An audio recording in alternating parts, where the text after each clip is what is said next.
Hey everyone, ready to dive right in. Today we're looking at how to future-proof your career, make it resilient, all that. And we're doing it with Beverly Jones's book, Think Like an Entrepreneur, Act Like a CEO. Such a good one. It really is. I mean, who doesn't want to feel more in control of their career path, right? Especially these days with, everything changing so Right. It's fast. like the old rules just don't apply the same way anymore. Exactly. And that's what I love about Jones's approach. She's not saying you have to quit your job and become like the next tech mogul, but rather, how can you bring that entrepreneurial spirit into whatever you're doing? It's about mindset more than anything. Totally. In fact, there's this one line early on in the book that really struck me. She says, to get what they wanted from their professional life, your parents needed to demonstrate loyalty. Interesting. Right. But then she goes on to say, but what you'll need for your varied career is to be adaptable and resilient. Okay, so she's making a distinction between those two. Yeah. And it makes sense when you think about how much the working world has changed, even in the last decade. It's night and day. Companies are constantly pivoting, restructuring the whole thing. So Jones is basically saying we as individuals, we need to be ready to adapt just as quickly. Agility is the name of the game, for sure. And, Jones herself is a perfect example of this, right? She's gone from lawyer to Fortune 500 executive to, what is she now, career coach? Career guru, Yeah. helping people navigate this crazy world. Exactly. And it proves her point. Reinvention is possible. And it's not just for, like, the super ambitious type A personalities. It can be incredibly rewarding. It's about owning your own path. Exactly. And recognizing that success might look different for everyone. But that entrepreneurial spirit, that drive to learn and adapt, that's universal. So how do we actually, put this into practice? Because I'll admit, when I hear think like an entrepreneur, it can feel a little, overwhelming. It's a big idea. Yeah. But Jones breaks it down into these really manageable strategies. Like she talks about starting a new job and how those first few months, instead of just trying to blend in. Oh, tell me about it. I usually spend the first few weeks just trying to figure out where the coffee machine is. Right. But she says you should use that time to really set yourself up for success. Focus on listening, learning the ropes, making those early connections. It's about hitting the ground running with a purpose. Exactly. And she talked about how important it is to understand your customer. Your customer, you mean like inside the company? Yeah. So your customer could be your boss, your team, even the organization as a whole. It's about understanding their needs, their pain points, and then figuring out how you can bring value. That's so interesting. It's like taking those marketing principles and applying them internally. Totally. And it makes you think differently about your role, even if it's not a traditional business role. She even talks about handling compliments like an entrepreneur. Oh, yeah. I loved that part. Right. Like who knew there was a strategic way to accept a compliment? Apparently, most of us are doing it wrong. Totally. But Jones's point is don't downplay your accomplishments, but don't go overboard either. A simple thank you can go a long way. It's about finding that balance between confidence and humility.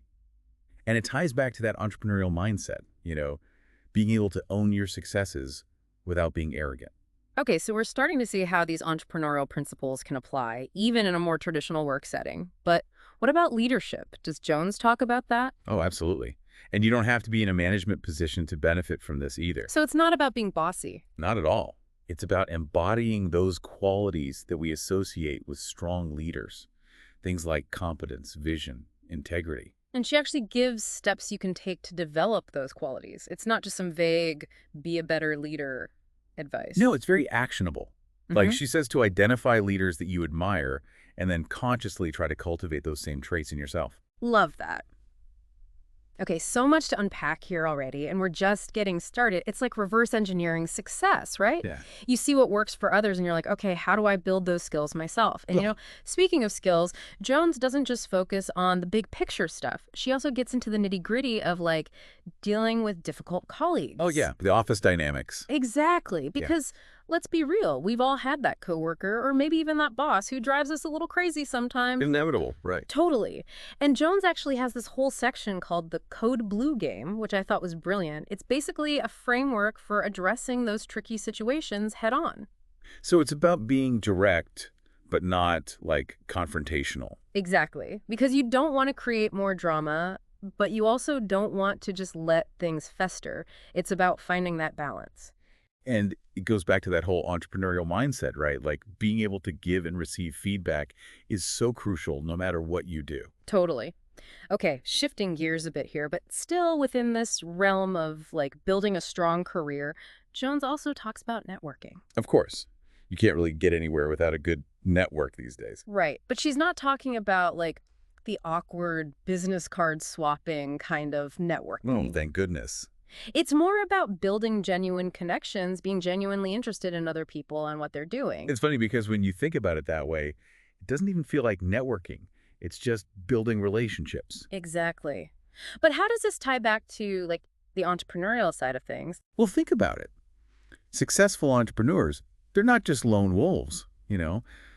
They're really good at building a strong network of people they can rely on. Mentors, advisors, collaborators, the whole shebang. It's that it takes a village mentality. Exactly. Yeah. And it's not just about what those people can do for you, it's also about how you can support them. It's a two-way street. Exactly. Huh. And she gives some really great advice on leveraging things like LinkedIn effectively. Oh man, LinkedIn. I feel like I need a whole other deep dive just to figure that platform out. Right. It can be overwhelming. Yeah. But Jones's point is, don't just treat it like a digital resume. Actually use it to connect with people, share your thoughts and ideas, Yeah.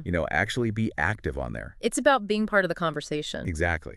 Okay, so we've talked about skills, networking, but what about when things don't go as planned? Because let's be real, that's just part of life, right? Totally. And it's especially relevant in the workplace. You're going to have setbacks, disappointments. It's inevitable. So how do you deal with those moments? Well, that's where Jones's advice is really gold. She talks about how important it is to reframe those setbacks as learning opportunities. It's all about perspective. Exactly. And it's not always easy to do in the moment, right? Like when you're feeling discouraged, it's hard to see the bigger picture. But she has these really practical tips for shifting your mindset. Give me an example. Okay, so one of my favorites is her advice about that inner critic. You know, that voice we all have in our heads. It's like, you're not good enough or you're going to fail. Oh, tell me about it. Mine loves to show up at the worst possible times. Right. But Jones's advice is brilliant. She says, argue back. Not out loud, obviously, but actually engage with that negative self-talk. Challenge it, question it, replace it with something more empowering. So you're basically taking control of the narrative in your own head. Exactly. And it's a skill. It takes practice. But it's so powerful once you start to master it. It's like giving yourself a pep talk, but like a really convincing one. Exactly. And speaking of setting yourself up for success, one of the other things I loved from the book was her sugar grain principle. Oh, tell me more about that. That sounds intriguing. Okay, so it's basically her approach to achieving big goals. And her point is, don't get overwhelmed by the enormity of it all. Just break down into smaller, more manageable steps, like grains of sugar. It's that whole one step at a time philosophy. Exactly. And she gives this great example of Gail Williams Byers. Remember her? The young woman who walked away from a White House internship. Wait, what? Why would anyone do that? Right. It sounds crazy. But she felt like she wasn't learning or growing in that role, so she took a risk, created her own internship at Jones's company, and ended up having this amazing career trajectory. Wow.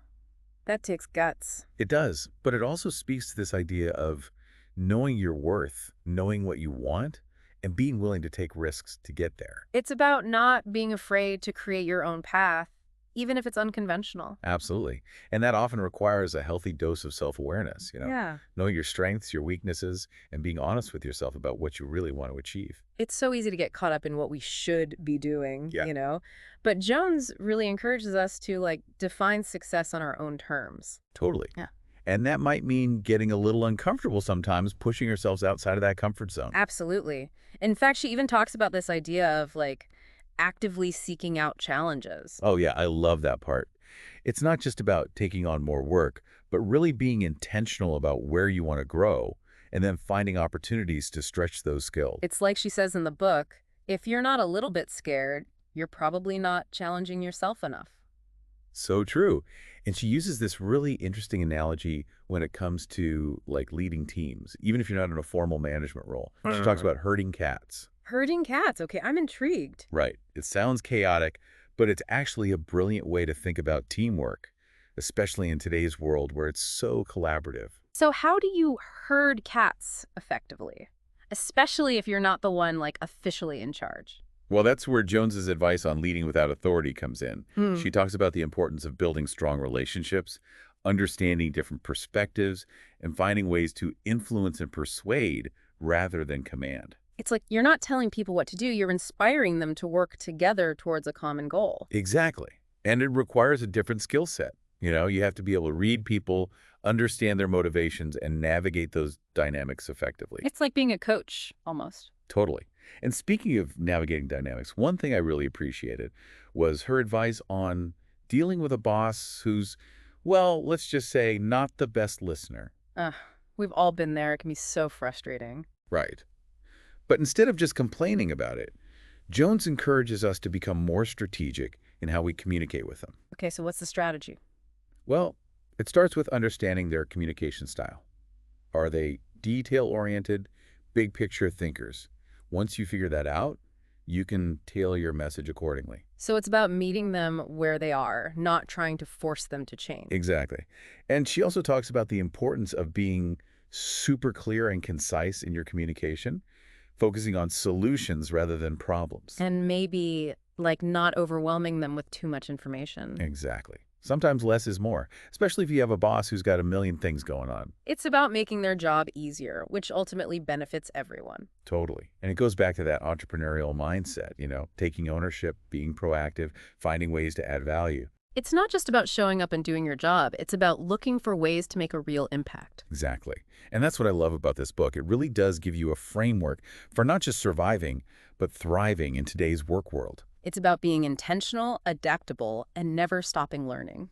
And remembering to celebrate those successes along the way. Yes, because we all need those little wins to keep us going. So if you're ready to ditch the old playbook and embrace a more entrepreneurial approach to your career, Think Like an Entrepreneur, Act Like a CEO is a must-read.